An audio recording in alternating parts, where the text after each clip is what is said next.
Salut à tous, bienvenue sur Crypto-monnaie et investissement, la chaîne où on parle de tout ce qui touche à la crypto, à l'investissement et surtout à la prudence dans ce monde numérique.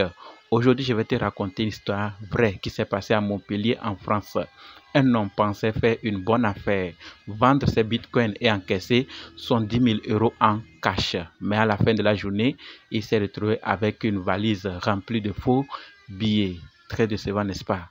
Une histoire à la fois triste et très instructive parce qu'elle nous rappelle les dangers de vendre ou d'acheter du bitcoin sans passer par les canaux officiels. Reste jusqu'à la fin, je vais t'expliquer comment éviter ce genre de pièges, pourquoi ces pièges existent et les signes qui doivent te mettre en alerte.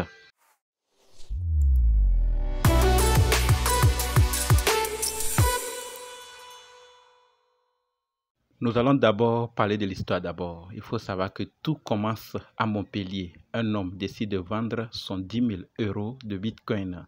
Il trouve rapidement un acheteur qui lui propose de payer en liquide sur place. Le rendez-vous est fixé dans un hôtel de la ville. L'acheteur arrive confiant avec une valise remplie de billets, soigneusement rangés comme dans un film. Le vendeur transfère alors le bitcoin à l'acheteur. La transaction est confirmé sur la blockchain.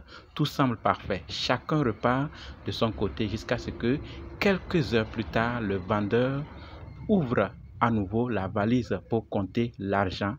Et là, le choc. Tous les billets sont faux. Selon les journalistes de France 3 Occitanie, les faux acheteurs ont utilisé des imitations extrêmement réalistes au point de tromper la vigilance de la victime, même en plein jour. Oui, en plein jour, on a trompé sa vigilance. Une plainte a été déposée et une enquête pour escroquerie et usage de fausses monnaies est en cours. Les policiers pensent qu'il s'agit d'une arnaque organisée ciblant les gens qui veulent échanger leur crypto contre du cash sans passer par les plateformes officielles. Quant à toi, qu'est-ce que tu en penses de cette histoire? Pourquoi ce genre d'arnaque existe? Nous allons voir tout de suite pourquoi ça existe. Tu vois, ce genre d'histoire, ce n'est pas la première fois. Les escrocs profitent de la naïveté et de la méfiance envers les plateformes officielles. Ils savent que beaucoup de gens préfèrent éviter les frais, rester anonymes ou gagner du temps. Mais ce que beaucoup oublient, c'est qu'une transaction crypto est irréversible. Une fois que tu as envoyé des bitcoins, impossible de les récupérer, même si la personne en face t'a arnaqué. Et contrairement à une banque, il n'y a aucune protection ni service client. C'est toi et toi seul qui est responsable de la transaction. C'est pour ça qu'il faut toujours être prudent et comprendre avec qui on fait affaire. Appeler d'un seul coup comme ça et dire non, je vais échanger, c'est possible. Mais il faut t'assurer que la personne avec qui tu veux faire la transaction, vous connaissez, tu es capable d'aller discuter encore avec elle s'il y a erreur pour qu'elle puisse te rembourser ou te ramener. Alors, on va voir maintenant les signes d'une arnaque. La liste ne sera pas exhaustive, elle ne sera pas totale. Après, tu peux chercher d'autres signes aussi pour savoir si tu veux toi aussi. Oui, éviter les frais, être anonyme ou gagner en temps, c'est bien, mais il faut savoir avec qui tu interagis. Voici quelques signes qui doivent t'alerter. 1. L'acheteur veut absolument payer en liquide. C'est souvent le premier signal, le cash. C'est introuvable et non traçable. 2. Le rendez-vous se fait dans un lieu privé ou isolé. Les arnaqueurs évitent les endroits publics avec des caméras. 3. La transaction est pressée. Ils veulent te mettre la pression pour que tu envoies les bitcoins, la crypto ou l'argent vite avant d'avoir bien vérifié les billets ou des informations nécessaires sur la plateforme ou sur la personne.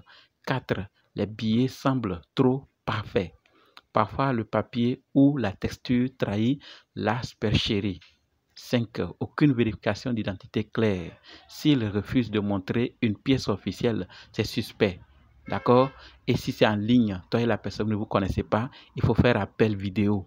Mais si c'est dans le monde physique, il faut vérifier ces signes et cherche d'autres encore pour toi personnellement pour éviter ces erreurs-là. Donc, tu vas voir ces signes-là.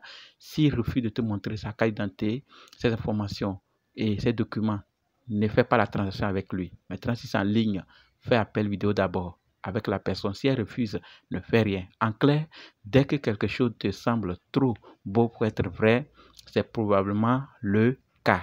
D'accord?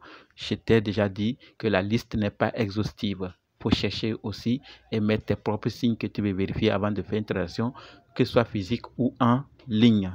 D'accord? Maintenant, quelles sont les leçons à tirer? Cette histoire montre une chose essentielle. Dans la crypto, la sécurité n'est pas un choix, c'est une obligation. D'accord? Comme je l'ai dit, que ce soit en physique ou en ligne, ce n'est pas un choix. Si tu veux vendre ou acheter, passe toujours par une plateforme reconnue, Binance, Europay, Emonici, Coinbase ou d'autres partenaires sûrs. D'accord? Même si tu paies des petits frais, le prix de la tranquillité et de la sécurité. N'accepte jamais les transactions risquées avec des inconnus.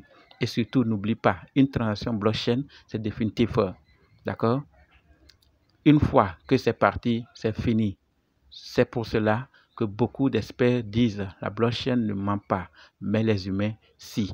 La blockchain ne ment pas. Les humains mentent. Il peut, par exemple, le monsieur a subi ça.